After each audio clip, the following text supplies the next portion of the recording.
We've got Uday Ved, who heads the tax practice at KPMG, right here with us in the studio. Now, Uday, to begin with, the Supreme Court has dismissed the review petition, but the government believes that, once the finance bill is introduced with retrospective effect, Vodafone will have to pay that tax. How should we really view this whole developing scenario?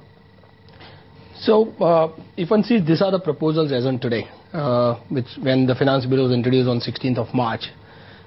When Supreme Court dismissed the review petition today, that's the law of the land. So as it stands today, the current tax law is very clear that such indirect transfers are not taxable in India. And so as far as Vodafone is concerned and the other people are concerned, this issue as on today is resolved. Assuming the bill becomes a law in its form, which will be from 75 to 90 days from today, end of May, and at that time it is amended in as is form, then it dates back to 1462, and government's view is, and when the finance minister and other officials did say that this is a clarification, that the government always believed that such transfers were taxable. And in that situation, the current law allows such transactions to be reopened for last 6 years. So although the date back is about 1962, the transactions which have happened in last 6 years can be reopened. And in that situation, yes, Vodafone comes under the net. Comes under net. All those transactions which happened in last six years.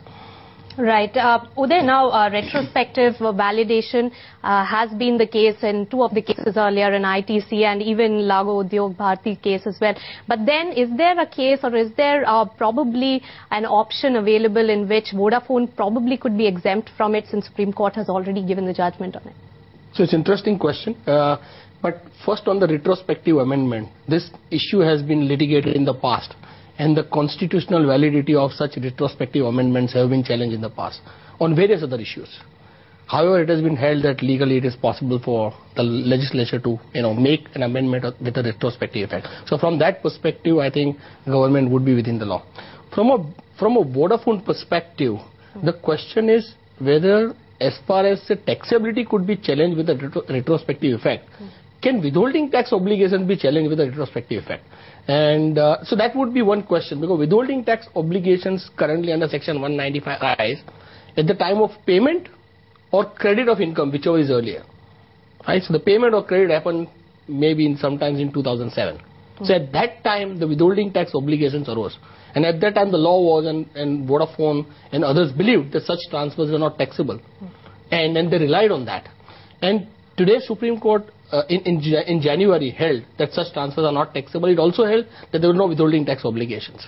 And now, by the review petition being dismissed, the law of the land is very clear that there is no withholding tax obligation. So what has also happened, interestingly, in the bill, Nisha, is that in order to address that, for the first time we are seeing in finance bill a validation clause being introduced, clause 113. And I think that could again pose its own challenges to see that not only taxability but withholding obligations also will arise. So one would have to see that will be a legal battle which will start.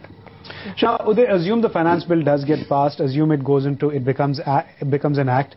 Clearly then the court can't rule against the government anymore. What are the options then for Vodafone?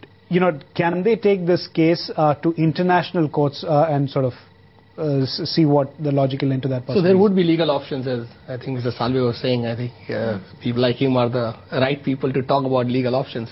But I'm sure from a tax perspective, certainly there is one option that I could see outside of a review petition or whatever might happen in India. A taxpayer, when an international taxpayer or a foreign company, when it is aggrieved, can go to the tax authority of that jurisdiction and apply for mutual agreement procedure under Article 25 of India-Dutch Treaty in this situation. So Vodafone made a payment through Netherlands entity, so acquired the business through Netherlands entity. So one could take a recourse under India-Netherlands tax treaty, and a payer could approach the tax authorities in Netherlands, and the Dutch tax authorities will then in turn approach the Indian tax authorities. So this is a discussion between the two tax authorities. A taxpayer is outside that. And Vodafone did make an application in the original situation. At that time it was rejected for some situation, but I think that's one option which would certainly be there according to me. One would need to analyze, I was just reading the Dutch treaty, And it specifically said that a taxpayer can approach within 3 years from the date the first action was taken by the tax authorities. So one would need to see what was the first action. The first action was taken whether it was in 2007 or when the law is amended today that the action starts. But certainly that would be one option which would be there. And other legal options certainly like arbitration or something. Uday, while you're saying that such consultations and these kind of options could be available, but given the way tax department has worked and the government has worked, does it look like they are in a mode of consultation really after the amendment is made?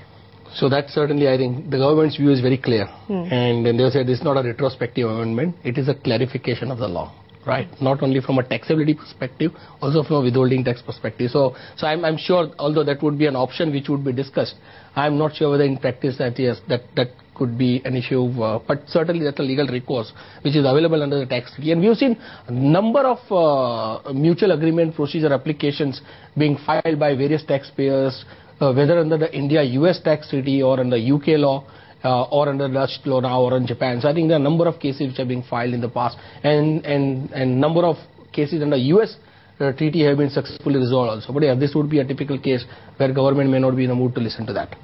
Shana, Uday, just lastly, typically when a foreign investor comes into any country to invest, the one thing he looks for is clarity of law, continuity of law, and conformity to law. Now, given that all these three seem to have gone out of the window over here, what's the message it sends to foreign investors? Do you believe foreign investors could somewhere, worry about coming into this country? So that's one question which is being raised a lot in last 4 days since the budget. And if one sees the DTC, the Direct Taxes Code, one of the key objectives is to bring stability and reduce litigation. Now this is exactly going the other way under the current law. And certainly there is some practice which was being followed for decades, at least 5 decades, and under which it was treated that such transfers were not taxable. And an investor genuinely relied on such structure. And Supreme Court has now upheld. And if it is going to be reversed from a retrospective basis, I think that's clearly an issue from a larger foreign investment climate perspective. The law can be amended on a prospective basis. I have discussed in the past here also that since the Vodafone litigation started, a few other countries have gone and amended the law, like China has amended it, Indonesia has amended, but it's on a go-forward basis.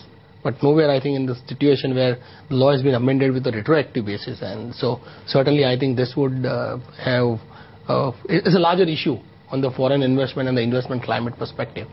Right, Uday. So the validation of retroactive amendment is something that we are questioning at the moment. Thanks so much for all those details and perspective, and thanks so much for joining us on ET Now.